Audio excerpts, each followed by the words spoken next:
अस्सलाम वालेकुम, मैं हूं हबीब अकरम और आप देख रहे हैं प्रोग्राम नुक्ता नज़र और मुजीबर रहमान शामी साहब हमारे साथ मौजूद हैं। सबसे पहले एक नज़र उन खबरों पर जो आज हम अपने प्रोग्राम में डिस्कस करने जा रहे हैं।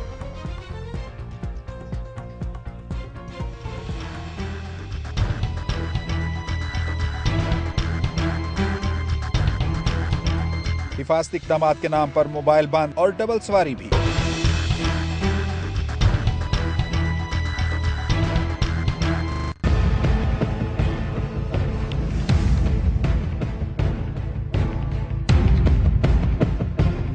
नवाज शरीफ को शेखुल इस्लाम अल्लामा ताहिरुल कादरी पर क्या गुस्सा है?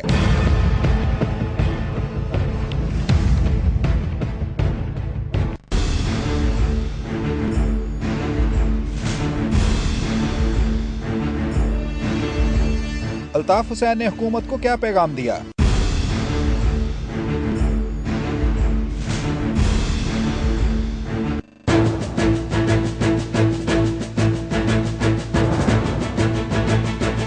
फौज के नजरिए दिफा में तब्दीली क्यों?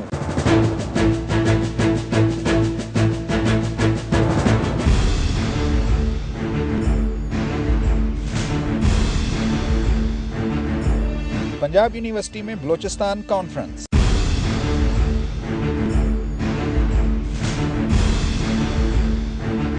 नुक्ता नज़र में एक बार फिर खुशामदीद शामी साहब। इस वक्त तो एक तो मैच चल रहा है और आखिरी विकेट पे है, देखें कि क्या नतीजा निकलता है। देखिए अच्छा ही निकलेगा, तो इंशाल्लाह पाकिस्तान जीतना ही जीतना। बाज लोग कह रहे हैं चूंकि इस वक्त कोई बड़ा आदमी वहां नहीं गया इसलिए पाकिस्तान जीत जाएगा। आप बड़े आदमियों के पीछे को पड़े रहते हैं, उनको छोटा करना चाहते हैं आप। शाम साहब बड़े आदमी करते भी क्या है? आप असल में खुद बड़ा बनने की कोशिश करें, बड़ों को छोटा ना बनाएं। शाह साहब अब बड़े आदमी करते क्या? कभी मोटरसाइकिल पे डबल सवारी बंद, कभी मोबाइल फोन बंद, हिफाजत के नाम पे सब कुछ तो बंद है। भाई अगर 15 साल पहले ये चीजें बंद होती तो आप इस पर कोई नोटिस भी ना लेते, क्योंकि ये पहले चीजें थी ही नहीं। अब आप समझते हैं कि रोटी और पानी की तरह ये भी जरूरी हो गई है।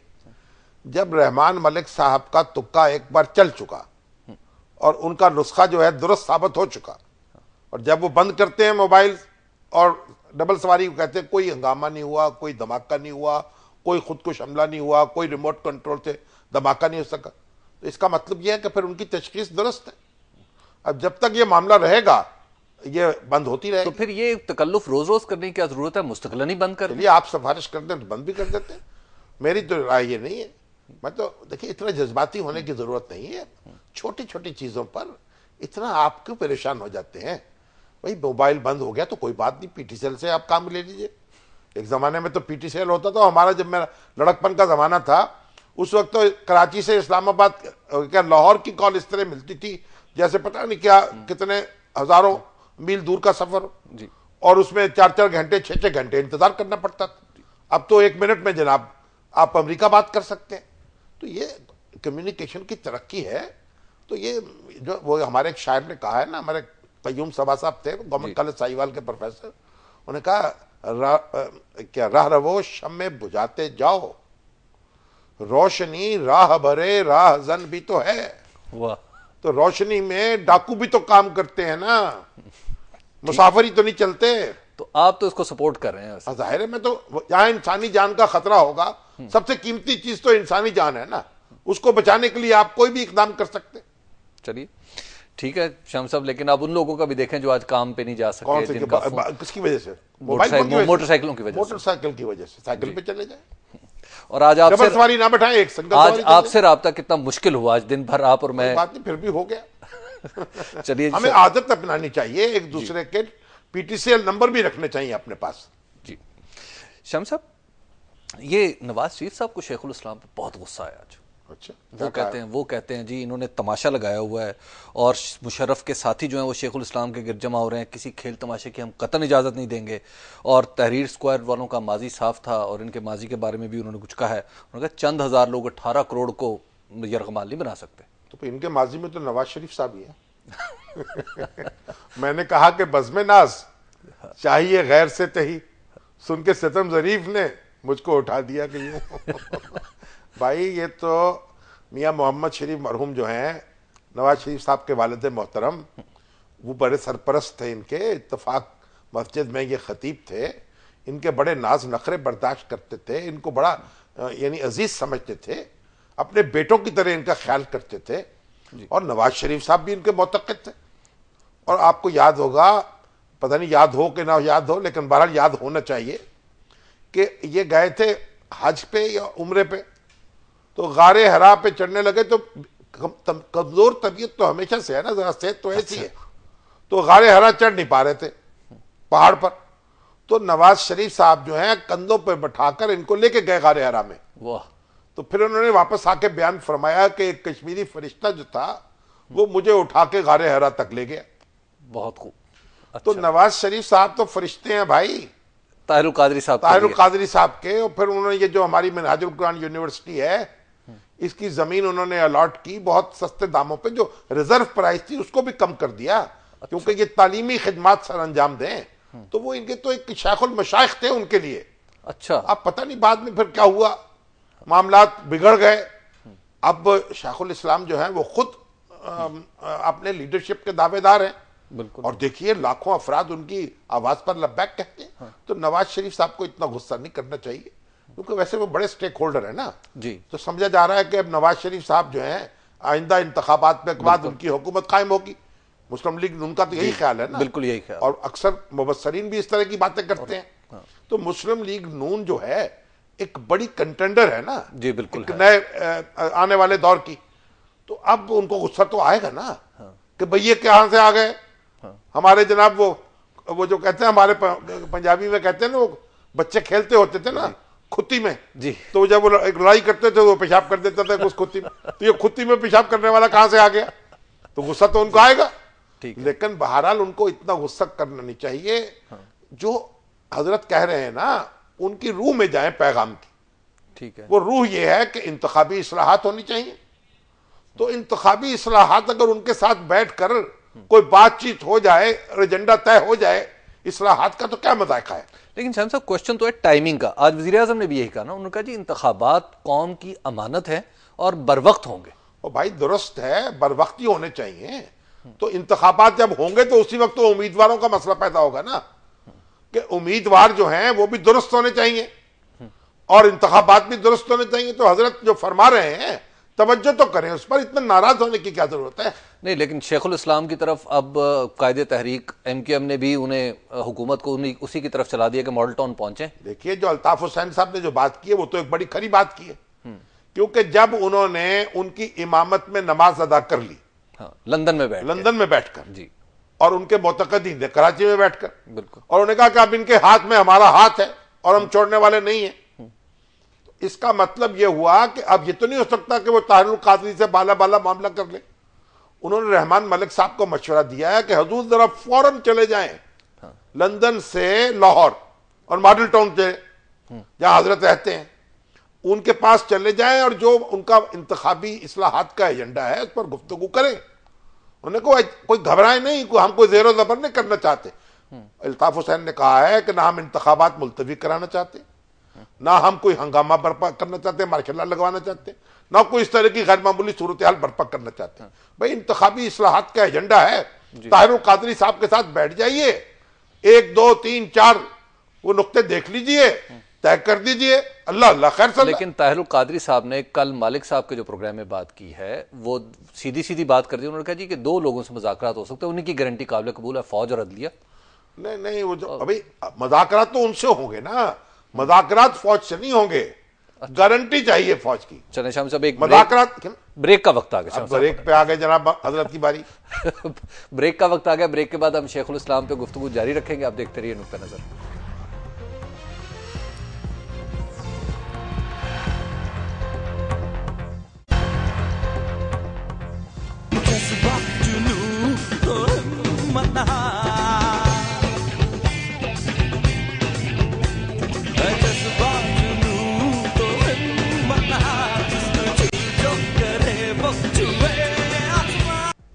नुक्ता नजर में एक बार फिर खुश आमदीद। आपने खबर देख ली और बड़ी खबर, शामी साहब के मैच जीत गए पाकिस्तान।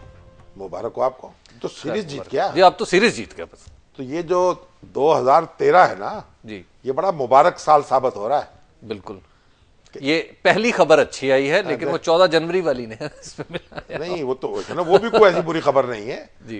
तो इससे वो तो हमारे वो काजी साद अख्तर साहब है ना जी जी, वो मैं देख रहा था एक प्रोग्राम में बैठे हुए थे नजूमियों के साथ, वो कह रहे थे कि अपनी रूहानियत के बल पे कि जनाब ये साल बहुत अच्छा है, और वो कई नजूमी लगे हुए थे कि नहीं नहीं कुछ ऐसा होगा, कुछ ऐसा होगा, कुछ ऐसा होगा, लेकिन लगता है कि अल्लाह ने करम किया तो इंशाल्लाह बेहतर सूरत हाल रहेगी। हाँ, मैच ने एक अच्छा दिबाचा, हाँ, अच्छा स्टार्ट दे दिया, तो मुबारक को, पूरी कौम को मुबारक, पूरी कौम को मुबारक। शाम साहब, बात हो रही थी शेखुल इस्लाम, देखिए पाकिस्तानी कौम में सलाहियत बड़ी है, ये देखिए कौन सा काम है जिसका हम इरादा कर ले और कर ना सके, बिल्कुल हर काम मुश्किल से मुश्किल। वर्ल्ड कप हमने जीता क्रिकेट में, आलमी चैंपियन बने हॉकी के, स्क्वैश का टाइटल हमारे पास आया, तो हमारी तो धूम सारी जहां में धूम हमारी जुबान की है। ठीक बात है। और आजकल तो धूम जो है वो वाल शेखुल इस्लाम की है, भाई शेखुल इस्लाम की धूम है। देखें जो हुकूमत है या नवाज शरीफ साहब हैं, उनको चाहिए अपने डेलीगेशन भेजें उनके पास, तो इस तरह मसला हल हो जाएगा। पूछें, आप बताएं, आप हमें अपना दे बताएं आपके मुतालबात हैं क्या, क्या क्या चाहते हैं आप, कैसे चाहते हैं इस्लाहात, तो वो उस पर गुफ्तगू शुरू कर दीजिए, क्या हर्ज है इसके अंदर। एक बात मैं अर्ज करूं, उन पे बड़ी क्रिटिसिज्म हो रही है, दोनों जमातों के, हमारे जो लिखने वाले हैं, दानिश्वर हैं, बोलने वाले हैं, सियासतदान हैं, उनके खूब लत्ते ले रहे हैं। लेकिन ये एक मैं बात अर्ज कर दूं, मैं जहां जाता हूं खुशी में गमी में तस्करा ताहिरुल कादरी का हो रहा है। तो ताहिरुल कादरी साहब जो है ना, वो आंधी की तरह छाए हैं। ठीक है, और ये उनका जो ऑर्गेनाइजेशनल नेटवर्क है, उसने अपनी सलाहियत को मनवाया है। अब वो आगे इसको संभालेंगे या नहीं संभाल पाएंगे, ये अलग बात है। ठीक है, तो हमारे सियासतदानों को समझना चाहिए, ये कुछ किसी की जागीर नहीं है पॉलिटिक्स। तो गोया आप ताहिरुल कादरी को रेलेवेंट कर दें पूरे के पूरे सेटअप में। नहीं, रेलेवेंट है वो, कैसो को कन हो या हाली, आशिकी कुछ किसी की जात नहीं।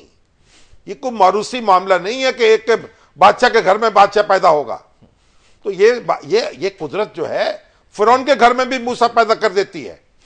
तो इसलिए आप कोई ऐसी सूरत हाल न करें, हमारे लीडर हजरात दिल काबू में रखें, हौसला करें और मामलात को दुरुस्त करने की कोशिश करें, या फिर 14 जनवरी का इंतजार नहीं करें। वो देखिए, जमहूरियत के नाम पर जाती मामलात जो हैं और जाती बादशाहतें जो हैं, बहरहाल मैं इनकी तायद नहीं कर सकता। शाम साहब, अगली खबर है विच इज़ वेरी इंपॉर्टेंट कि फौज ने अपने नजरिया दिफा में तब्दीली की, अपने डिफेंस डॉक्ट्राइन जो है उसे चेंज कर दी। अच्छा, ये किसने दी आपको खबर? ये आज खबर सारे अखबारात में है और बड़ी उसके ऊपर ये लेदे तो हो रही किसी है। बीबीसी के जरिए जी, से आई बीबीसी है। की खबर है जी। भाई पुरानी बात है, ये डॉक्ट्राइन चेंज होने की, डॉक्ट्राइन चेंज हो गई, वो तो है ना। डॉक्टर 2011 में ये एक नई डॉक्ट्राइन बनाई गई थी, या इसको इस तरीके से पेश किया गया। और हमारे जो कियानी साहब हैं, उन्होंने काकुल में तकरीर की थी 14 अगस्त के मौके पर शायद, उसमें भी वाज़ेह किया था कि कोई रियासत ये बर्दाश्त नहीं कर सकती कि उसके अंदर बैठे हुए लोग उसको चैलेंज करें। ठीक है, तो उन्होंने कहा खाना जंगी का हम शिकार हो जाएंगे। देखिए, पाकिस्तान की जो फौज की तरबियत हुई है जी, वो हुई है भारत को दुश्मन समझते हुए, भारत का मुकाबला करना है, उसके मुकाबले में दिफा करना है। क्योंकि भारत ने हमें तो मुब्तला किया ना सारी सूरत हाल में, पहले दिन से जी। पाकिस्तान को तस्लीम नहीं किया, उसके हिस्से के पैसे रोके, उसका असला रोका, उसको तंग किया, जिच किया, कश्मीर का मसला पैदा किया, जूनागढ़ पे कब्जा कर लिया। तो भारत ने हमें कोई एक चरखा थोड़ी लगाया है और हमें मजबूर किया कि हम अपने दिफा की तरफ सबसे ज्यादा तवज्जो दें। ठीक है, तो गोया अब हमारी पोजीशन ये नहीं है। नहीं, पोजीशन तो हमारी ये जरा थोड़ी सी मुख्तलिफ इसलिए हो गई है। ठीक है, फिर ब्रेक ले लेते हैं, ब्रेक के बाद हम गुफ्तगू यहीं से शुरू करते हैं। और शाम साहब वजाहत कर रहे थे कि डॉक्ट्राइन तब्दील करने की जरूरत हमें क्यों पेश आई और उसके असरात क्या होंगे, इस पर हम बात करेंगे, लेकिन एक वक्फे के बाद।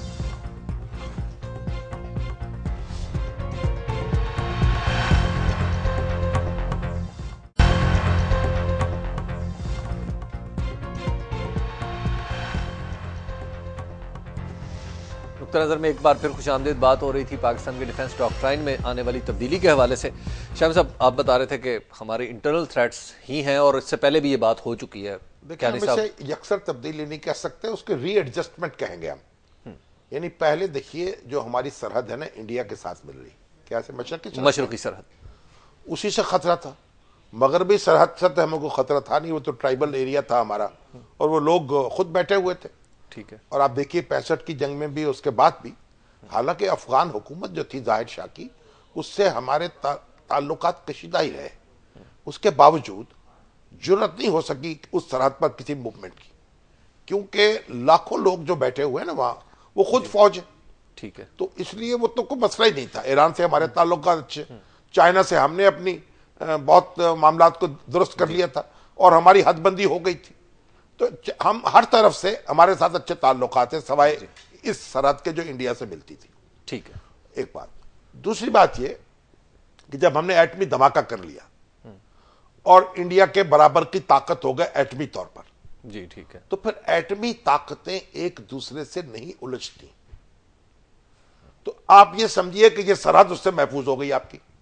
अच्छा, यानी वो स्ट्रेटेजिकली अब हमें यहां से कोई अब खतरा इंडिया आप पर हमला करने की जरूरत नहीं कर सकता। जो एटमी ममालिक हैं और एटमी ताकतें हैं, उनके लिए परेशानी की बात हो सकती है इंटरनल सूरत हाल। ठीक है। आप देखिए सोवियत यूनियन जो है, उसके साथ अमेरिका की जंग नहीं हुई। जब उसने एटमी धमाका कर लिया, ताकत का तवाजुन कायम कर दिया, जिसे दहशत का तवाजुन कहते हैं, और सर्द जंग तो जारी रही, ठीक है, लेकिन उससे आगे मामला नहीं बढ़ा। और उस सर्द जंग ने अमेरिका ने इतना डिफेंस एक्सपेंडिचर इतना बढ़ाया कि सोवियत यूनियन उसकी पैरवी करता करता करता करता करता करता कोलैप्स कर गया। ठीक है। इकोनॉमिक कोलैप्स हुआ उसका। उसमें अफगानिस्तान की जंग ने भी कंट्रीब्यूट किया और दूसरे फैक्टर्स ने। एक स्टार वार का प्रोग्राम बनाया था, आपको मालूम है रेगन। बिल्कुल। इसलिए जो एटमी ममालिक हैं, जो एटमी ताकतें हैं, उनको अपनी इकोनॉमी की तरफ और अपने इंटरनल मामलात की तरफ बहुत तवज्जो देने की जरूरत है। तो गोया आप समझ रहे हैं कि ये पॉजिटिव स्टेप है एक? नहीं, पॉजिटिव या नेगेटिव नहीं है, ये एक हकीकी स्टेप है। अच्छा। इस वक्त देखिए पाकिस्तान के अंदर जो है ना, एक जंग शुरू है। बिल्कुल। सेक्टेरियन किलिंग्स हो रही हैं, और कोई नस्ली मामलात हो रहे हैं, और बम धमाके हो रहे हैं। कोई तालिबान कहलाने वाली मखलूक जो है वो हमले कर रही है। कोई बलूचिस्तान में देखिए क्या हो रहा है, कराची में क्या हो रहा है जी। और कहां कहां पीछे पीछे किस किस का हाथ है, हम क्या कह सकते हैं। अच्छा शाम साहब, यहां पे एक और सवाल भी पैदा होता है। जब हम इंटरनल थ्रेट की बात करते हैं तो फिर हमारे सिविलियन जो इदारे हैं, पुलिस है या इस तरह की दीगर फोर्सेस हैं, उन पे ज्यादा स्पेंड नहीं करना चाहिए बजाय इसके कि हम फौजी नुक्ता नजर से इन मामलों को बस की देखें? बात नहीं है। देखिए ये जो लड़ाई लड़ना जो है, और खास तौर पर ये गुरिल्ला एक्टिविटीज जो शुरू हो जाती हैं, इनसे लड़ना ये कोई आसान काम नहीं है। दुनिया की तारीख देखें, कितने कितने साल लोग लड़े। श्रीलंका में देख लें, तुर्की में देख लें, कुर्दों के साथ जो मामला चल रहा है, तो ये लंबी लड़ाइयां होती हैं। इसके लिए खसूसी ट्रेनिंग की जरूरत होती है, ये आम मैदानी जंग नहीं होती। और इसके लिए तो फौज में भी खसूसी दस्ते तैयार किए जाते हैं और किए जाने चाहिए। उनका इक्विपमेंट बड़ा बेहतर होना चाहिए, उनको उस जमीन की समझ सोच बहुत बेहतर होनी चाहिए। उनको हमारे पहाड़ों की, दरियाओं की, मैदानों की पूरी समझ होनी चाहिए। बिल्कुल। तो पुलिस जो है और दूसरे अदारे हैं, वो सपोर्टिव होते हैं। देखिए जंग कोई भी ऐसी नहीं लड़ी जा सकती जो एक ताकत लड़े या एक एजेंसी लड़े या एक फोर्स लड़े। ये पूरे मुल्क को मिलकर लड़नी पड़ती है।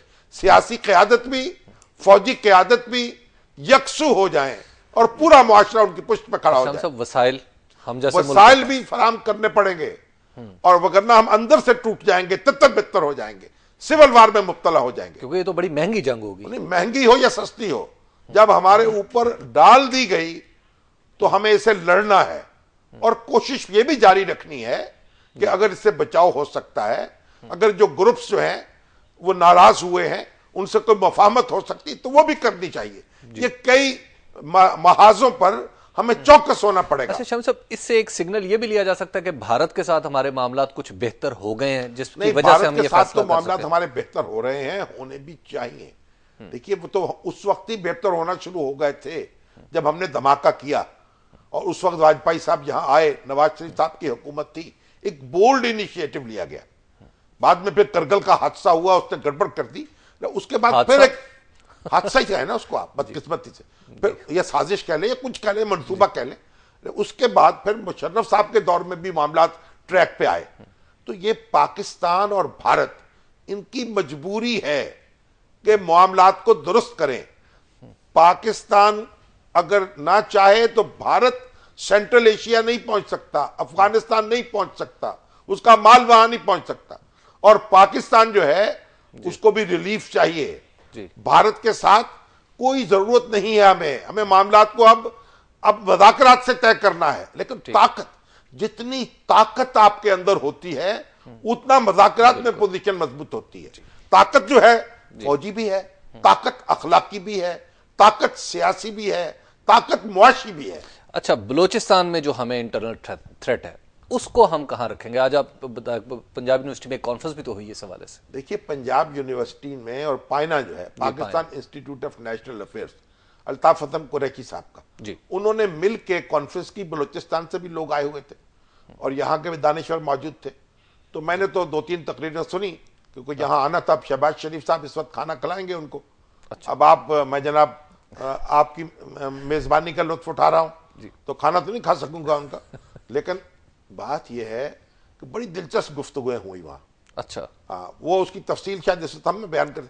एक तो जो हमारे गौस बख्श बारोजई हैं, बलूचिस्तान के साबिक वजीर आला मोहम्मद खान बारोजई, नवाब मोहम्मद खान बारोजई, उनके बेटे। वो बारोजई जो मरहूम है वो स्पीकर भी रहे 2 बार बलूचिस्तान असेंबली के, और 1 बार वजीर आला भी रहे। उनके बेटे हैं, सिब्बी से इनका ताल्लुक है, नवाब है।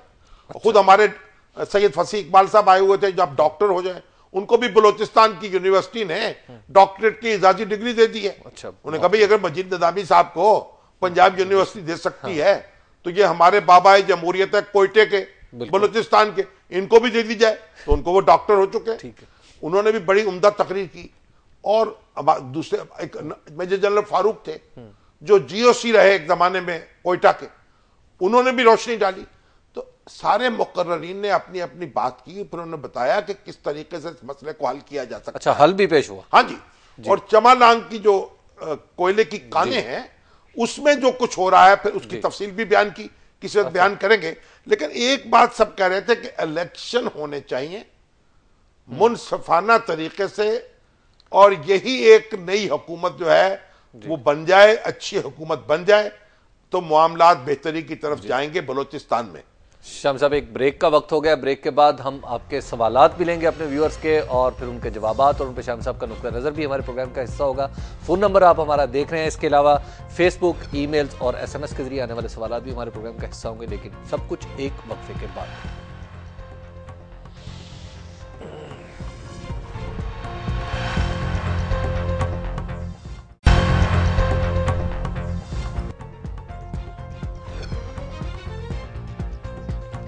नुक्ता नज़र में एक बार फिर खुश आमदेद। ये सेगमेंट है आपके सवालात का और शामी साहब के नुक्ता नज़र जानने का। आपके सवालात जो आप मुख्तलिफ इश्यूज उठाते हैं शामी साहब। जी जी, वो बलूचिस्तान की बलूचिस्तान की बात, ठीक है।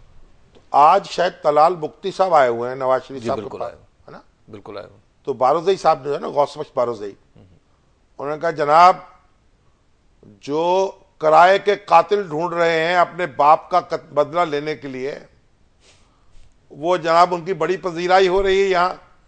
हालांकि बलोच रवायत तो ये नहीं है। उन्होंने कहा कि मेरा बाप मारा जाता तो उसका बदला मैं खुद लेता। अच्छा, ठीक है, एक बात जी। दूसरी उन्होंने कही कि जनाब नवाब अकबर बुख्ती साहब के नवासे सिब्बी के जिला काउंसिल के चेयरमैन थे। अच्छा। नवाब साहब के कत्ल के बाद परवेज मुशर्रफ साहब वहां आए, उनकी दस्तारबंदी की उन्होंने। नवासे की? नवासे ने परवेज मुशर्रफ। हाँ जी।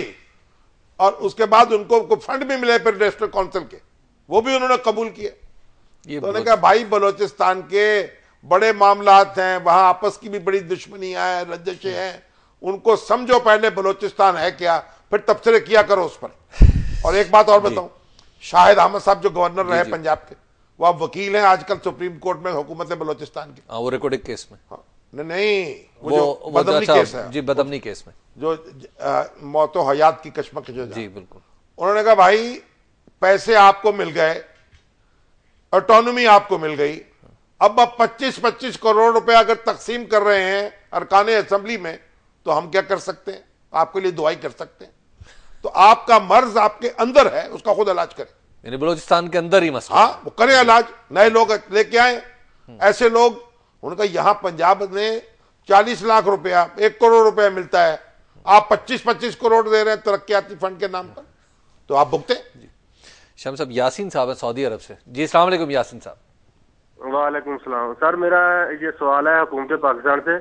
एक तो इन्होंने गैर मुल्की खाल पे जो टैक्स लगाया था वो अभी तक वापस नहीं लिया, वो तो उन्होंने खत्म कर दिया है।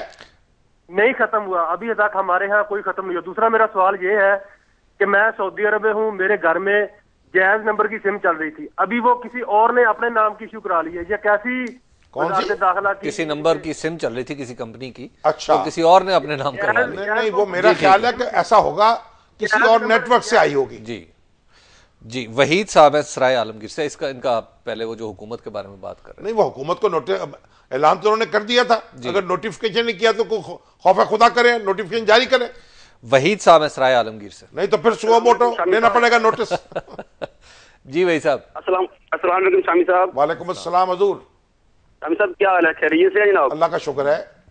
शामी साहब मेरा सवाल ये है कि डॉक्टर ताहिरुल कादरी ने आइन के मुताबिक बात की है, अब जितने भी तजिया नगार आ रहे हैं, किसी पार्टी के भी रहनुमा आ रहे हैं, वो बजाय उनका जवाब देने के जातियात की बात क्यों कर रहे हैं, ऐसा क्यों है? जी देखिए, मैं तो उनकी तायीद नहीं करता, हमें जातियात में नहीं उलझना चाहिए। किसी के 2 साल पहले क्या था, 4 साल पहले क्या था, भाई यहाँ कोई फरिश्ता नहीं है। ताहिरुल कादरी साहब से भी गलतियां हुई होंगी, वो अपनी जगह है। वो जो बात आज कह रहे हैं उसकी बात करें और उनसे मुज़ाकरात करें, उनकी बात सुने, अपनी सुनाएं। वो आज ये कह रहे हैं कि कल इलेक्शन ना हो। नहीं, ये उन्होंने नहीं कहा कि इलेक्शन ना, वो कहते हैं इलेक्शन हो लेकिन कैंडिडेट ऐसे बने जो 62 और 63 के मुताबिक हो। आज राना सनाउल्लाह और कल सिंध से शैला रजा ने ये बात कही है कि 62 और 63 पे क्या खुद शेखुल इस्लाम पूरे उतरते तो वो तो फिर जब वो मैकेनिज्म बनाएंगे वहां पेश हो जाए।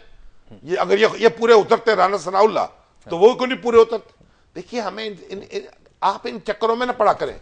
ये जो सियासतदान है ना, इनकी बदअमालियों में न जाए, बद अकवालियों में न जाए, बल्कि इनको छोड़ दें इनके हाल पर। मोहम्मद अमीन साहब हैं शामी साहब, ये कहते हैं शामी साहब, ये चौधरी परवेज इलाही हमारे नायब वजीर आजम हैं और कैसी अजीब बात है कि ये अपने ओहदे से इस्तीफा भी नहीं दे रहे लेकिन अपनी गवर्नमेंट के खिलाफ लॉन्ग मार्च कर रहे हैं। नहीं, उन्होंने ये कहा है कि हम लॉन्ग मार्च नहीं कर रहे, हम इस्लाहात की सपोर्ट कर रहे हैं। तो लॉन्ग मार्च वो नहीं कर रहे, वो शॉर्ट मार्च किया है उन्होंने, बस यानी ताहिरुल कादरी साहब के घर तक, ज़ोहरलाई रोड से मॉडल टाउन तक, और उन्होंने अपना एक दबाव बढ़ा दिया है। बड़े जीरक सियासतदान है भाई, ऐसा ना समझे इनको कच्ची गोलियां नहीं खेले हुए। तो गोया मामला कोई हल हो जाएंगे, मतलब इनके पीपल्स पार्टी के साथ। वो कुछ कल आप और हैं, बात कर रहे थे ना वट्टू साहब भी, भाई वो हमारे भतीजे हैं मुनिस इलाही, उन्होंने लंदन में हमारा बड़ा ख्याल रखा। अच्छा। अब उनको तो आप देखिए ना, उनके अब्बा जान है, आकर उनकी तारीफ होनी चाहिए, और वो उनके बेटे हैं, उनकी तारीफ भी होनी चाहिए। शाम साहब, ये अहमद हमायूं साहब है, हामिद साहब, ये अहमद हमायूं साहब कह रहे हैं कि आखिर हम ताहिरुल कादरी साहब को इतनी इम्पोर्टेंस क्यों दे रहे हैं और कि हुकूमत और अपोजिशन दोनों उनके खिलाफ हैं, आखिर इनकी क्रेडिबिलिटी क्या है? भाई, उन्होंने लाखों अफराद इकट्ठे किए हैं, एक ऑर्गेनाइजेशनल अपनी अहमियत का मुजाहरा किया है और एक कंपेन शुरू की है, और पूरा पाकिस्तान जो है उसमें डिस्कस हो रही है। आपको उनकी अहमियत नजर नहीं आ रही? भाई, आंखें बंद करने से बिल्ली गायब नहीं हो जाती, कबूतर साहब। जापान से है मुनज्जम साहब, अगर मैंने सही नाम सुना। जी मुनज्जम साहब। अस्सलाम वालेकुम। वालेकुम अस्सलाम। जी शामी साहब, गुजारिश ये है कि मेरी 1 सेकंड जरा आप बात सुन लीजिएगा। हाँ जी, फरमाएं। वो ये है कि जैसे अभी बहुत सारे मतलब एंकर्स हजरात और सब लोगों ने मतलब है एक बहुत बड़ा, यानी एक इस वक्त ये सिलसिला चल रहा है कि ये ताहिरुल कादरी साहब और ये वो सारा शोशा, पता नहीं कौन सा एजेंडा है, पीछे कौन है। लेकिन शामी साहब, क्या ये बात नहीं है मेरे ख्याल में? आप ये समझें कि अगर देखें, जैसे आप बैठे हैं, अकरम साहब बैठे हैं, ये आप किसी मेरे गले में अगर फंदा डाल दें और मुझे पता हो कि मैं मरने के काबिल हूँ, जिस तरह सियासतदानों ने ये इस पब्लिक के साथ किया है, तो मैं तो ऊपर अगर हाथ उठाता हूँ कि यार मुझे कोई बचाए, और मैं ऊपर ये तो नहीं देखूंगा कि मेरे पीछे ये हाथ मेरा पकड़ने वाला वर्दी वाला है, नंगा है, बचाने वाला कौन है? ये देखूंगा कि मेरी जान छुड़ाने के लिए। चलिए जनाब, आपकी बात पूरी हो गई। बचाने वाला तो अल्लाह ही है, वसीला किसी ना किसी को बना लेता है। अगर आप यूं समझते हैं, देखिए, हर शख्स को हक हासिल है कि वो आईन में, कायदे में, कानून में रहते हुए अपनी बात करें, बस। शाम साहब, ये कैंसे फ्रेवा के नाम से एक आईडी है, वहाँ से क्वेश्चन बड़ा ज़बरदस्त आया है। वो कहते हैं कि क्या आप मुल्ला नज़ीर के ऊपर ड्रोन हमले को और डॉक्ट्राइन को आपस में जोड़ के देखते हैं? वो मुल्ला नज़ीर का जिक्र तो आपने भुला ही दिया, लेकिन देख लें ये आ गया। अब ये उन्होंने जिक्र कर दिया। मुल्ला नज़ीर तो पाकिस्तान के हामी तालिबान में शुमार होते थे, अब जनूबी वजीरिस्तान के कमांडर थे जी, मगर अमेरिका की नज़र में खटकते थे। वो कहते थे अफगानिस्तान में ये कार्रवाइयाँ कर रहे हैं, तो उन्होंने अपना इंतकाम ले लिया। अब मुल्ला नज़ीर साहब जो हैं उनका तो जनाजा भी बढ़ा दिया गया, बिल्कुल बाकायदा ऐलान हो के चंद रोज पहले कह रहे थे इन पर कोई खुदकुश हमला हुआ है जी, लेकिन वो उसमें बच निकले थे। अब वो अल्लाह को प्यारे हो गए। तो पाकिस्तान के अगर वो खैर खा थे और पाकिस्तान के हामी थे तो हम भी उनके लिए दुआ करते हैं। बिल्कुल ठीक। शाम साहब, एहसान साहब है रहीम यार खान से हमारे साथ जी। अस्सलाम वालेकुम एहसान साहब। जी अस्सलाम शामी साहब, दो छोटे छोटे क्वेश्चन करना चाहूंगा कि ये जो हमारे मुल्क में शेखुल इस्लाम टाइप लोग आके हमारे मुल्क में हालात खराब करना चाह रहे हैं, मीडिया इनको 2-2, 3-3 घंटे की लाइव कवरेज दे रहा है। और भाई मेरे वो कहते हैं हमारी तनकीद बहुत हो रही है, लाइव कवरेज तो देगी। अगर बंदा को लाखों अफराद इकट्ठे कर लेगा, जलसा करेगा, तो मीडिया ने तो भाई अपनी दुनिया में रहना है, मीडिया तो उनको देगा। और हमारे सारे लीडर हजरात जो हैं जी जलसे करते हैं, उनकी लाइव कवरेज होती है। घबराना नहीं चाहिए। लेकिन शेखुल इस्लाम ने घबरा दिया सबको। तो घबराहट तो तारीख कर दी ना उन्होंने, तो दाद तो देना यार आपको। हम कौन सा सियासतदान है कि हम जल जाएं? चले जी, शेखुल इस्लाम को इस बात पे दाद दी जानी चाहिए कि उन्होंने घबराहट तारीख। देखिए जो कुछ भी है महसूस तो हो रहे हैं ना, भटकता हूं दिल यज़दा में कांटे की तरह। बस शाम साहब, हमारे प्रोग्राम का वक्त हो गया खत्म, और अब हमें कल नहीं अगले मंडे को इंशाल्लाह अजीज सोमवार को हम आपकी खिदमत में दोबारा हाजिर होंगे। तब तक के लिए हमें इजाजत दीजिए, अपना ख्याल रखिएगा, खुदा हाफिज़।